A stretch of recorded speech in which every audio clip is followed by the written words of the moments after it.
Morning, Daryl. How you doing? Don't mind me. I'm just trying to get my financials taken care of this morning.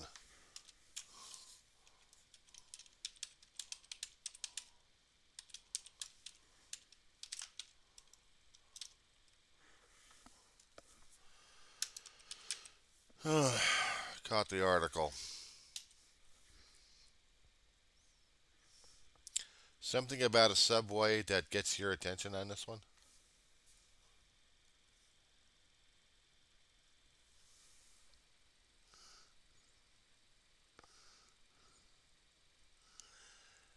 Try this one. And I've got to be out of my head on this shit. I really have to be. Because I'm not quite sure what the hell I'm doing to myself at this point. There's a bit of an item. You 27, 27, 24. Doesn't matter. That's a few.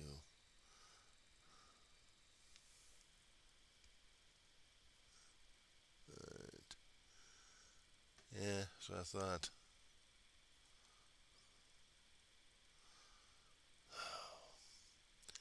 Drives me crazy is seeing some other stuff that I come across with other people have are doing the coveting crap. I've got a trip I'm taking today over to the eyeglass place to get my glasses finally fixed. And I'm going to be spending 30 bucks on a damn teddy bear. Wrap your head around that one. You'll probably ask, why? I keep asking myself the same damn shit. Why?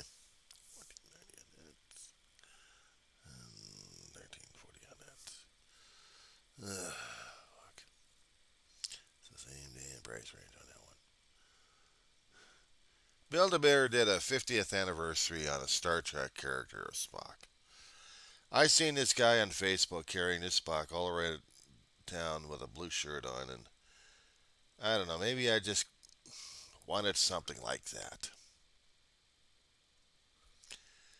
Yeah, but my question for myself is, do I really need the damn thing in the first place? I mean, I've got little teddy bears for collections left and right. I got little doggies, holiday doggies. Some of them actually are generic, but a few others I've kept for a long while.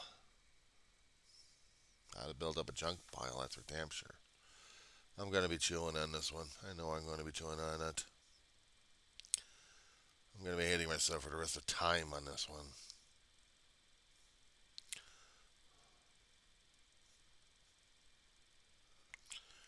And I'm going to be driving myself nuts.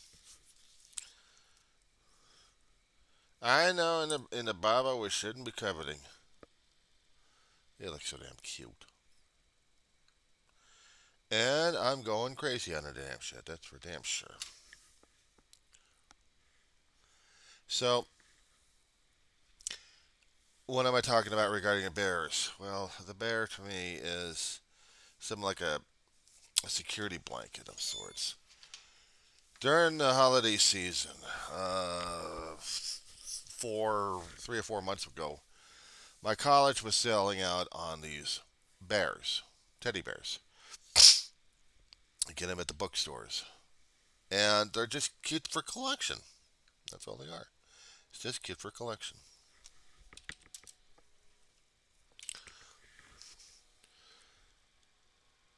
And this one particular one, I'm spending 40 bucks on just what's for shipping and handling on a bear, which I'm doing.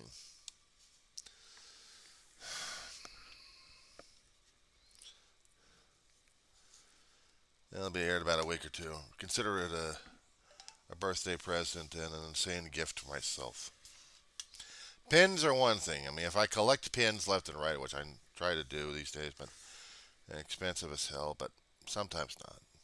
It just sometimes I look at the pins as basically memories. I'm getting these older pins that I used to wear and then sold off, and then trying to get trying to get copies of them all over again. But just for memories of what I'd been through, what I remembered, and things of my past. I had taken pictures after pictures after pictures of these things.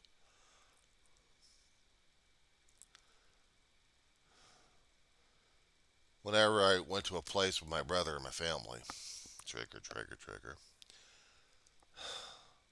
I'd collect a pin. A pin would be a representation of the experience. A teddy bear.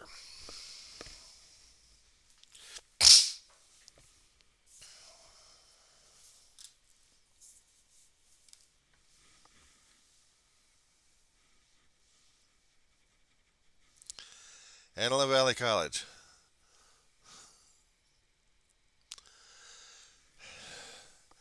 I got a brother of his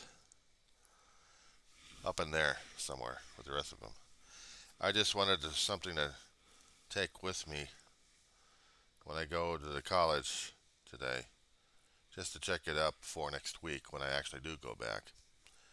And I'm going over to get my glasses fixed today, and I wanted to check out the college before anything else happened. They don't have in the bookstore any more of these guys.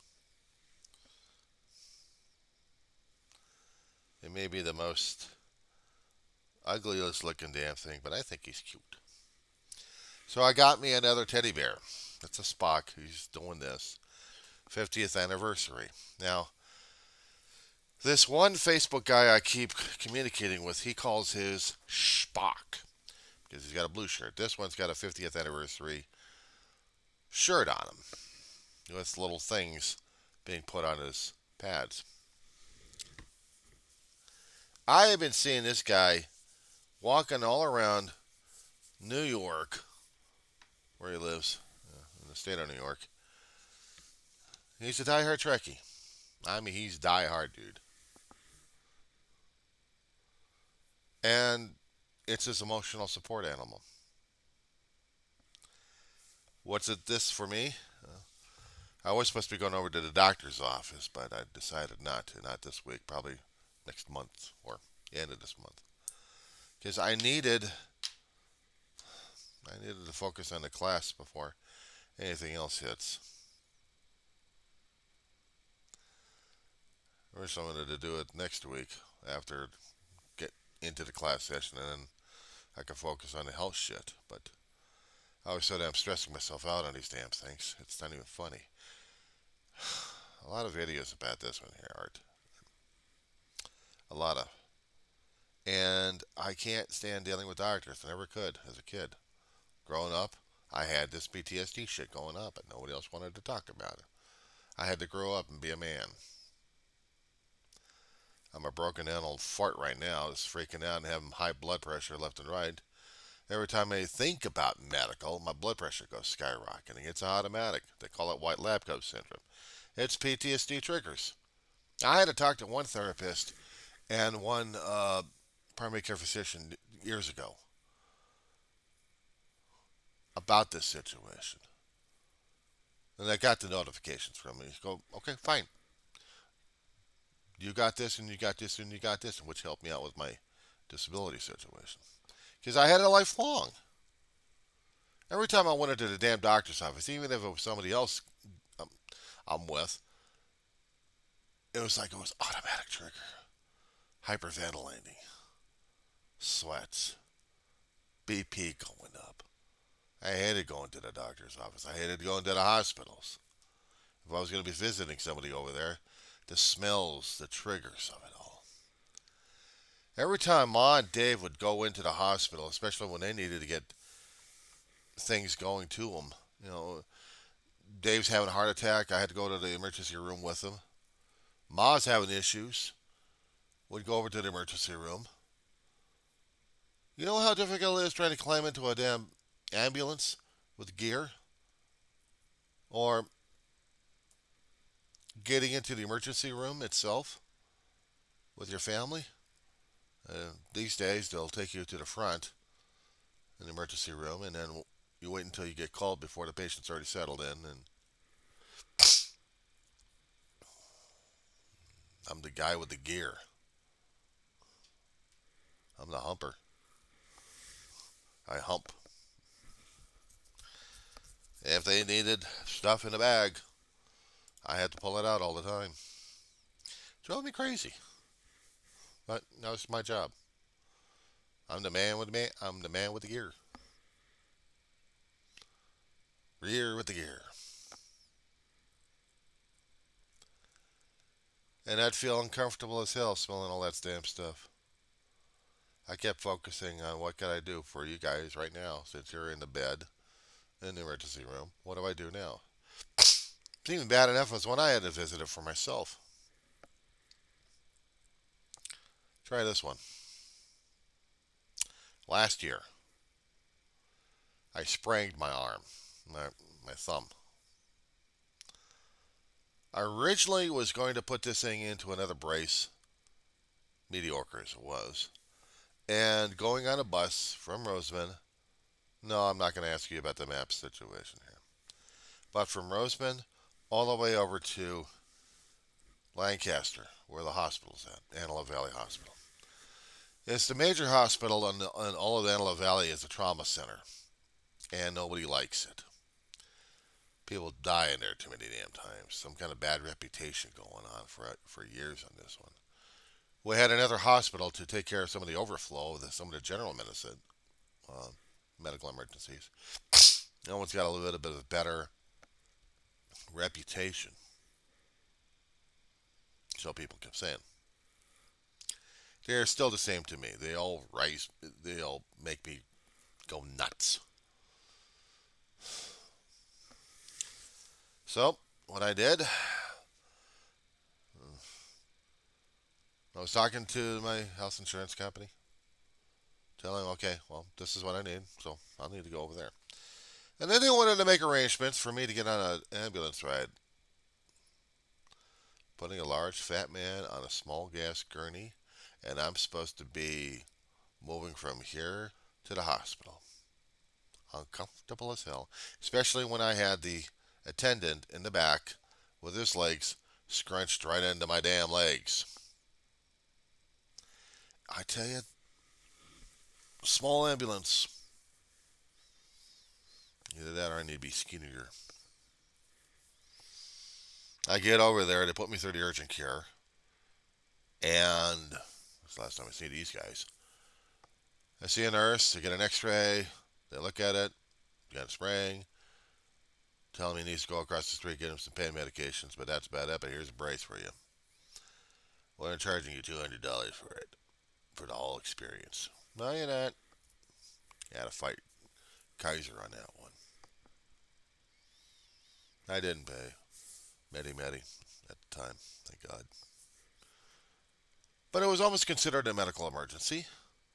I was going on and I was going to be going on a couple of bus rides to get over to the urgent care. They probably would look at the same damn thing with an x-ray, ice pack the damn thing, give me a new brace or something like that, and I would have been able to walk out with a brace. I did walk out with a brace. Went across the street, got the pain medications, got on a bus, and got home. I have the brace ever since.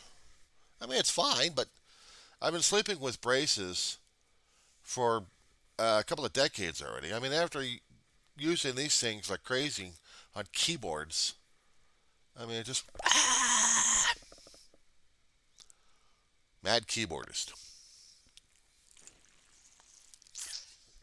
I'm not the guy making music, except clickety clacks and making things go on a screen. Or ringing up registers. Okay.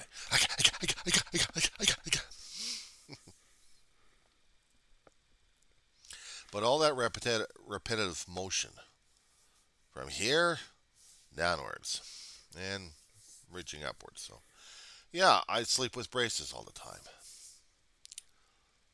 Mismatched, but they still work.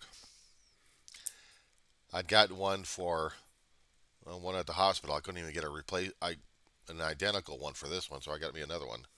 So I wear two braces, and I know which ones are left and right, and that's what I needed. Going to the hospital, you know, it was unnerving.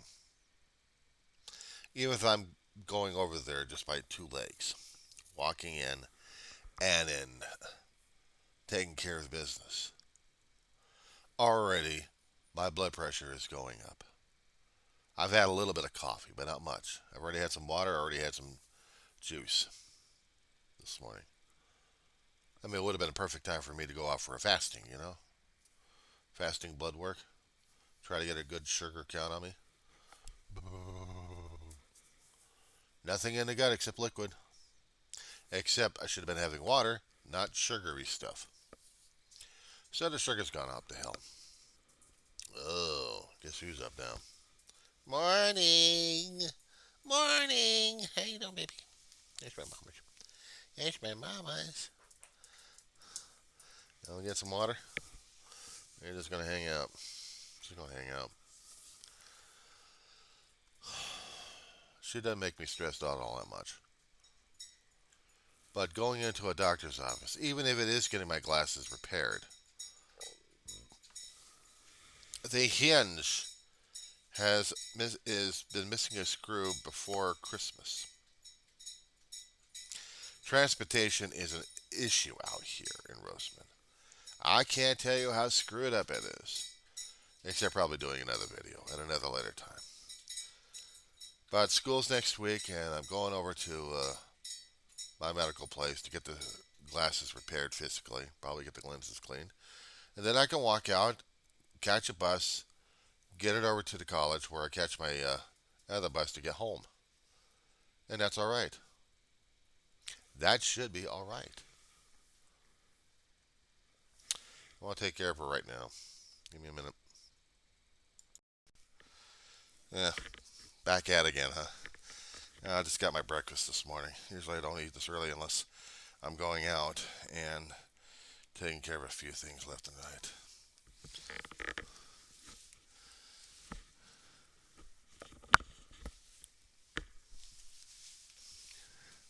So yeah, I probably will be questioning myself, driving myself crazy over the damn spark. Well, what the fuck?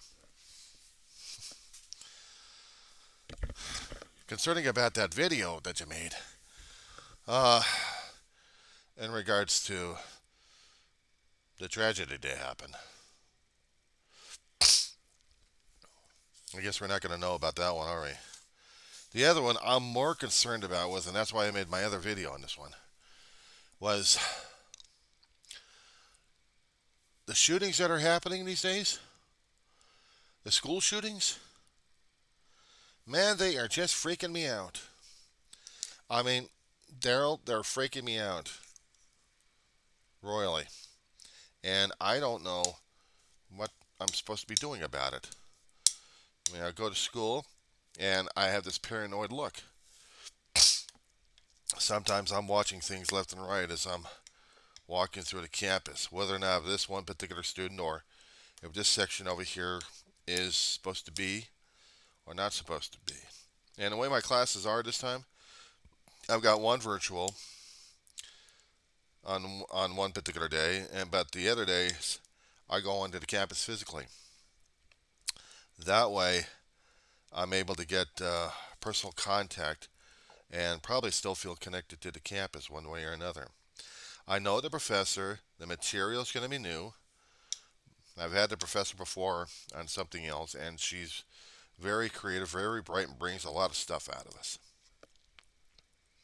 So I'll see what this particular class of Shakespeare has to offer. As for African, well, we'll see what kind of a linguistic challenge I'm going to have with this one. What I mean by that is just what am I going to be doing and what am I going to be writing it on and which particular format. If it's going to be the standard APA or the MLA, well, I think I'm ready for that. And if not, there's always online help, and there's also people at the campus I can talk to about my essay writing. I'm not going to stress over it. I mean, even though I'm supposed to be an English major at this point over here, there's nothing wrong with getting a little help because that's what I'll be needing to do in the first place. But this shooting shit going on right now, this scares the hell out of me, Daryl. I mean, it really does. I don't know if you've been to a campus in your lifetime that you had to worry about your own life. Growing up, for me, back in the San Fernando Valley, I worried about the gangs coming on board the campus and causing issues, but they never did. They stayed the hell away from the place.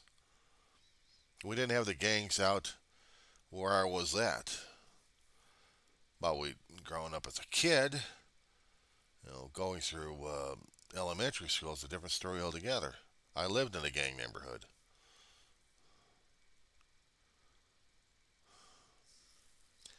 Van Owen and Ethel area, between Coldwater and Fulton. Yeah, we did have some ruffians in the area. Some of them actually did go to the school, but I didn't have any issues. I didn't see the issues. So I felt safe and no problem. But walking between the school and home was a different story altogether.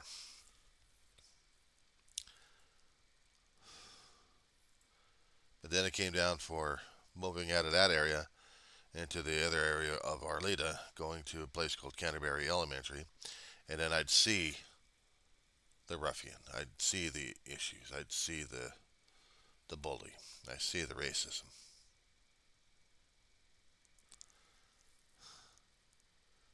I got experienced of it too, and I had a fight. I had a fight. When I moved into the area in Arleta, I was already injured. I was recovering, and they still made me a target because I was weak. And I had to fight a little bit. A little bit shit. Throw some punches at a kid or two on campus. Damn near get in trouble with the schools, the principal and teachers.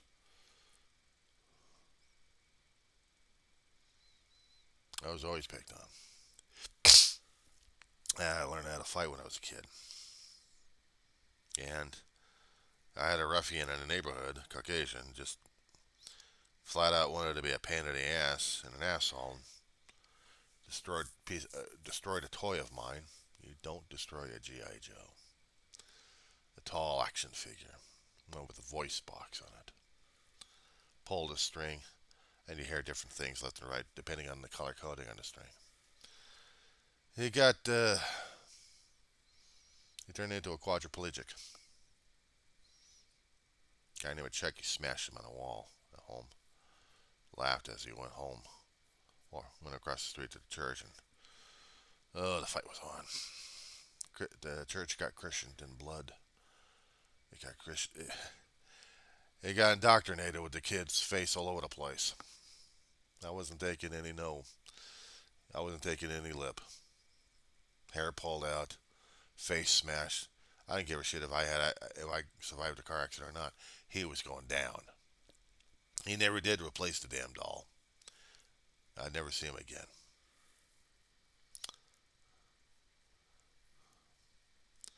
Again, to junior high, they didn't allow fighting at all.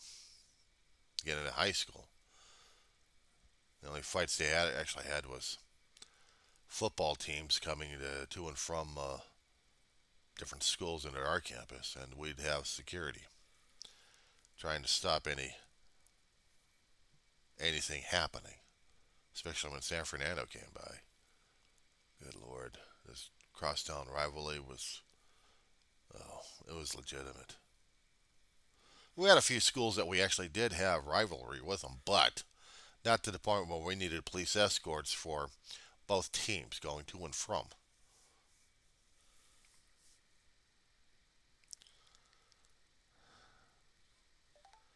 We didn't have the shootings. We didn't have kids or adults going postal. We got that terminology back in the late 70s, early 80s. postal worker goes crazy. He just gets sick and tired of his damn job. Takes a gun, starts shooting customers left and right. On his route. And also out of school. A Jewish school.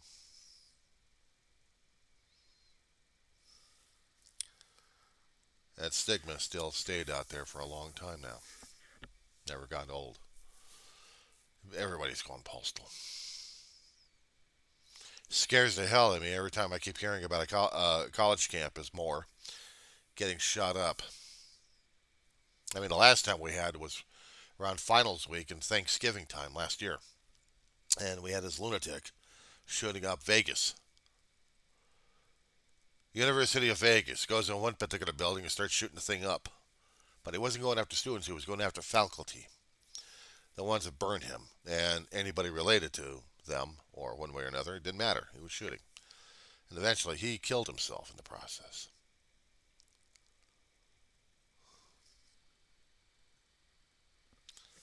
It was just freaking insane during those days. And I'm not quite sure how the hell I'm supposed to be able to deal with that kind of shit.